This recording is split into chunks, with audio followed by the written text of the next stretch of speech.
All right, guess what? It's time to talk about the Washington Nationals. Everyone loves the Washington Nationals, except for nobody, because everyone loves the Washington Nationals, right? But anyways, we're 18-23 so far. Not doing too hot. We're 5-5 in our last 10. That is pretty good. It's very good, actually. Well, considering we are not supposed to be good. So, I mean, we're in a series against the Mets right now. I believe we just lost that series to 2-1, but it wasn't a terrible series. Game 2 was really bad. I was actually able to go to that game. I love Nats Park. Nats Park it's not my favorite park. It's obviously in my top 5 because I've only been to 5 parks, but uh, it's it's fine. But the atmosphere in this uh in this game was not my favorite, if I'm being honest. It's just not a good vibe right now to be a Nats fan. It's not. But you know, if you're really watching there, going around Nats Park is fun, right?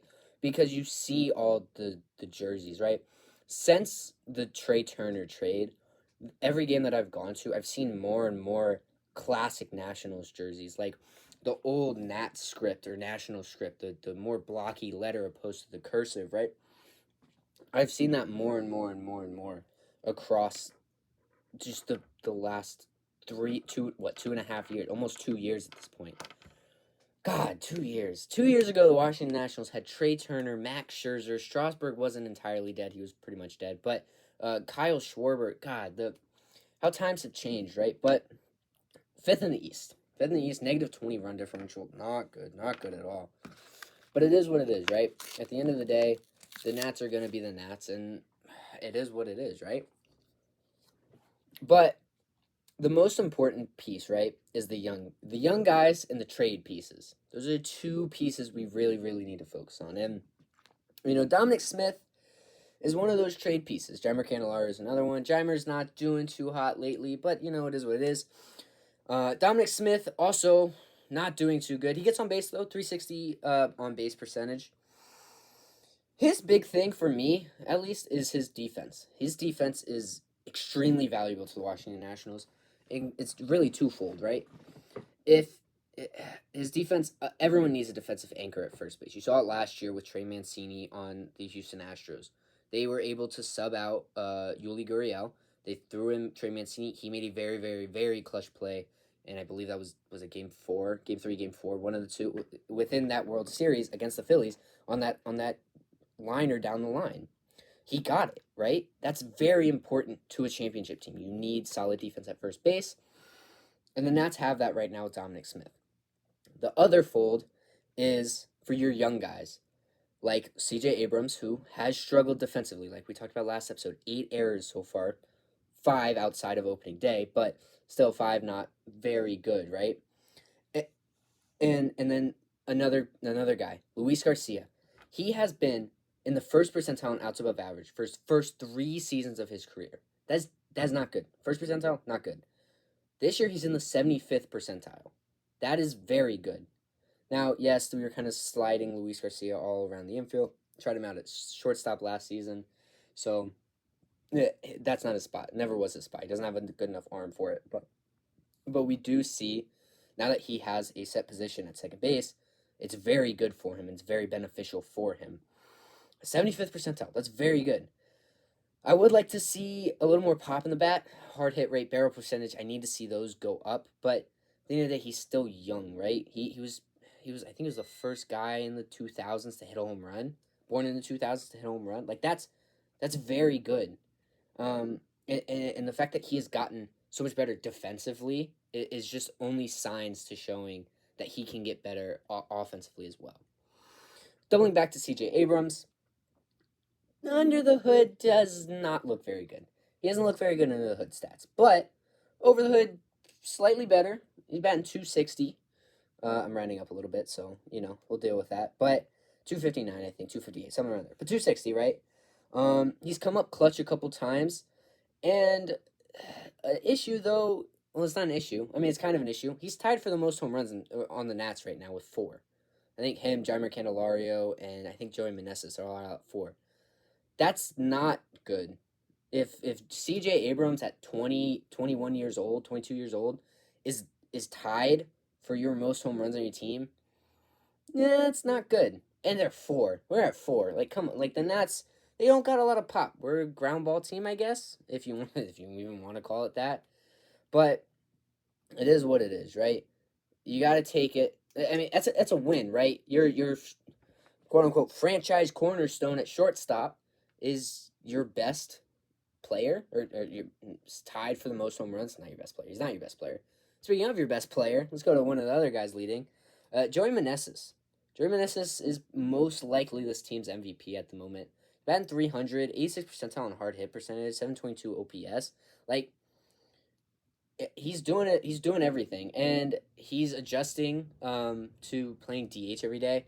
He personally said that he would much rather play first base. He feels like it's just better for him to play or to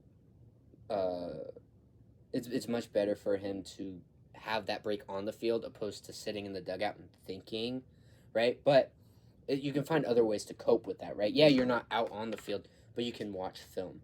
You can analyze the pitcher's movements and everything like that. Like, there are things you can do to not be focusing on that last at bat and to look forward to your next at bat and to help your team strive forward and get better, right? And I think Joey Meneses is finding that. So we talked about some of the PI candidates. One of the other ones is Corey Dickerson. He is luckily coming back from injury. He went out game 1 and he hurt himself. And now he's back after about a month and a half. I think a lot of Nats fans forgot we had Corey Dickerson. Obviously, I didn't because I was excited to watch him. I don't think he's going to be extremely good. I don't think he's going to be our best trade piece of the deadline. But hey, right now, he's definitely better than what we have. I don't think Dom Smith's going to get anything. I don't know if we trade Joey Meneses, but I don't think he's going to get anything either.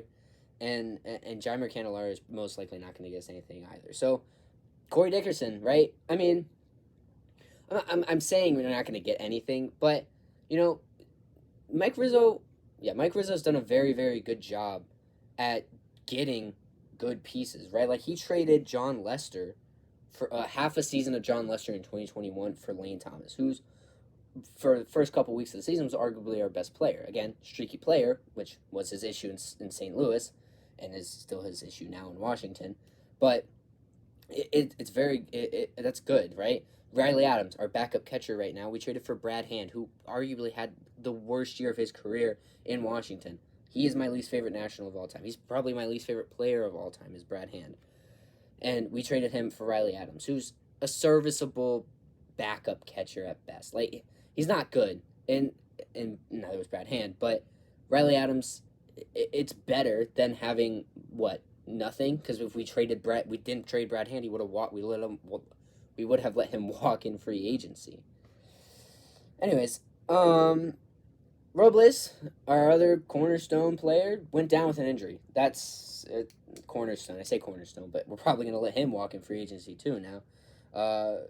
He went down with an injury. He went on a 10-day IL. Hopefully he comes back soon. We got to see Jake Alou come up. He looked okay. He went like 1 for 10 in his stint. That's not very good, but he's not supposed to be very, very good. Another Jake Irvin, he got a call up with Chad Kuhl going on the IL due to, I believe his wife has cancer, so obviously they have the whole cancer isn't cool stuff going on. And you gotta hope for the best in his family, and best wishes and all of that we are sending their way. But they had a very, very cool, no pun intended, a very cool setup at Nat Stadium out in center field. There was they were brought all their it's like the teams all the players like favorite things and like a little basket, and you could go and bid on them. It looked, or I think it was a raffle. It looked really cool. I didn't put in for any of them because I want to let other people win stuff. I've been very fortunate to get a bunch of cool things through my life, and hopefully some kid went out and got a signed Josiah Grayball or something cool like that, right? God, I kept saying cool. But yeah, and but we got to see Jake Irvin come up, and he's still up right now. He was actually a pitcher I got to watch, and he didn't look terrible. He had one bad inning. He gave up, I don't know if he gave up 8 runs, but it was an 8-run inning. pretty much started by him. Mason Thompson came in, didn't really help too much. After his 3 inning save he had a couple weeks ago, he's not looked the same. He hasn't looked very good at all throughout his this last couple games that his last couple of appearances. But Jake Irvin did look pretty good through his first couple starts. Absolutely shut down the Giants. Giants. Tom, terrible player. Tom's not even a player. Terrible fan. Yep, that's what I meant to say. But it's fine. Like, again, he's young. He's gonna have the couple mess ups. It was 8 runs, right, against the Mets, which the Mets are supposed to be one of the best teams in baseball. They might not be, but they're supposed to be, right? Josiah Gray, Mackenzie Gore still look very, very good. I'm not even gonna be upset about anything they do. I'm excited about it. I'm excited to keep seeing them grow and get better and better and better. And I'm excited to keep watching this team grow and get better and better and better. And a big piece of that is James Wood, who, coincidentally, as you might have seen on my note sheet that I accidentally showed, James Wood won Minor League Player of the Week. In 6 games, he batted .346, hit 2 home runs, 9 hits, 7 runs, 7 RBIs. He had 4 walks, one of them being an intentional walk. That is very good. That's Wilmington Blue Rocks. It's our AA affiliate. We're talking about, and now I'm talking about things that are like going forward now, right? We're coming into times where we got to start talking. What are our trade pieces? What are we going to try and get? What is the long-term look for the end of the season, right? What I want to see by the end of the season is James Wood in Washington Nationals uniform. I want to see him come up in September for September call-ups. That's what I want. Outside of that, I don't think anyone else is really ready to come up yet. I think James Wood will be. Robert Hassel, I could see coming up, but I don't think he's ready. I don't think he's got that in him quite yet. I think he still needs a couple more years. I don't know, a couple more years. I think he still needs a little more time to develop. James Wood, though, he's going to be good. I hope he's going to be good, right? I'm talking about the Nationals, so I'm going to be a little more biased on our players, but he's the Aaron Judge type build. He's a big guy. I'm excited. I'm excited to watch him play. And again, minor league player of the week. That's what the Nationals need. They need these young guys to be something. MLB drafts coming up, and we're excited about that. Hopefully, Dylan Cruz drops to us. I highly doubt it though. So we're most likely gonna go with Paul Skeens or Wyatt Langford. I could toss up again. Dylan Cruz is the best pick in the draft. I don't think there's really a competition in my mind, in my eyes. But we'll see how it goes. Elijah Green needs some work still. And like I said, Robert Hassel, John Susana, he's still a couple years away. And of course, Cade Cavalli. And Brady House. I forgot Brady House. Brady House, I think Brady House will see by next season. I don't think he's coming up this season. By next season, opening day, Brady House will be on the roster. And hopefully, Cade Cavalli will join him. Hopefully, he's back from Tommy John surgery and he's ready to go because I know he wants it. He wants to play for this team. And I know he's extremely excited. And I'm extremely excited to have him on the team. I've already seen Nationals fans wearing Cade Cavalli jerseys. Like, that's how excited Nats fans are to watch this kid.